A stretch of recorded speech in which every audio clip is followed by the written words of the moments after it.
Makanya di masa Rasulullah itu ada kejadian yang sama, Om. Oke. Kejadiannya adalah ada orang yang minta-minta pada Rasulullah. Oke. Maka Rasul bilang, sebentar. Rasul nggak langsung ngasih nih. Rasul nyontoin kepada kita bahwasanya kita harus bijak dalam menolong orang. Oke. Jangan juga kita langsung tiba-tiba tolong. Oh, lu kan Muslim, lu kan harusnya baik. Lu kan Rasulullah, masa Rasul nggak baik sih? Rasul katakan, sebentar, gini dulu. Kamu punya apa di rumah? Rasul katakan gitu. Itu Rasulullah. Itu Rasulullah. Nggak langsung bantu ya? Nggak langsung bantu. Kamu punya apa di rumah? Kan Rasul kan tahu ya seperti apa. Dan orang ini menariknya adalah dia lebih miskin daripada semua orang yang kita tahu kayaknya. Dia bilang gini, aku cuma punya 2 lembar kain. Oke. Rasul bilang, bawa ke sini. Setelah 2 lembar kain ini dibawa ke sini, itu katanya adalah satu-satunya ada di rumahnya 2 lembar kain itu. Rasul bilang pada sahabat, siapa yang mau beli ini? Ada yang bilang, ya Rasulullah, saya mau beli dengan harga 1 dirham. Oke. Ada Rasul kemudian bilang, bisa nggak ada yang kalian beli 2 atau 3 dirham? Oke. Akhirnya ada sahabat yang bilang, saya beli 2 dirham ya Rasulullah. Oke. Nah, Rasul dapat 2 dirham.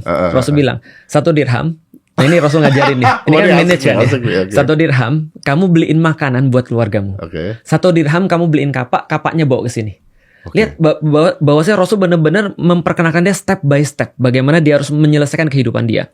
Menariknya lagi ketika dia sudah beli kapak bawa kepada Rasulullah, Rasul bilang, sini kapaknya. Rasul ambil kayu, Rasul belah jadi 2. Lakukan seperti ini, tempatnya di situ. Nah, ini Rasul bertindak sebagai kepala negara nih. Dia menyelesaikan permasalahan yang sistematik. Nah, ada di situ kayunya, ambil kayu di situ, bawa ke sini. Dan saya tidak mau ngelihat kamu setelah 15 hari baru datang. Jadi Rasul nggak mau setiap hari harus di feeding, terus orang tuh datang pada dia, gimana nih hidup saya gimana? Rasul bilang, jangan datang kecuali 15 hari. Jadi batas evaluasi itu sekitar 2 pekan. Nah, itu bahkan ditunjukkan batas evaluasinya. Berapa lama kita menilai orang itu serius atau tidak. Berapa lama kita nilai orang tuh mentalnya benar atau tidak. Atau ada sesuatu yang harus kita benerin terlebih dahulu, 2 pekan. 15 hari kemudian dia datang bawa 10 dirham. 10 dirham Rasul katakan, sebagian daripada ini beliin pakaian, beliin makanan, setengahnya lagi terserah kamu untuk apa. Beginilah caranya dan kamu jangan minta-minta.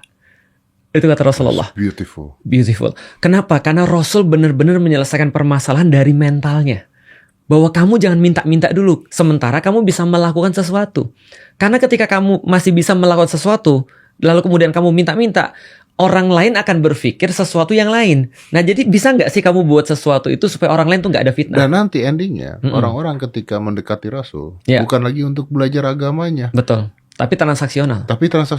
Itu problematika. Nah, balik lagi ke masalah Gus Miftah misalnya. Nah, ketika orang datang sana misalnya, kita nggak tahu tentunya niat di dalam hati orang. Tapi ketika itu sudah terjadi terus-menerus, maka wajar aja ketika ada orang yang berpikir mereka datang ke sana memang untuk laris.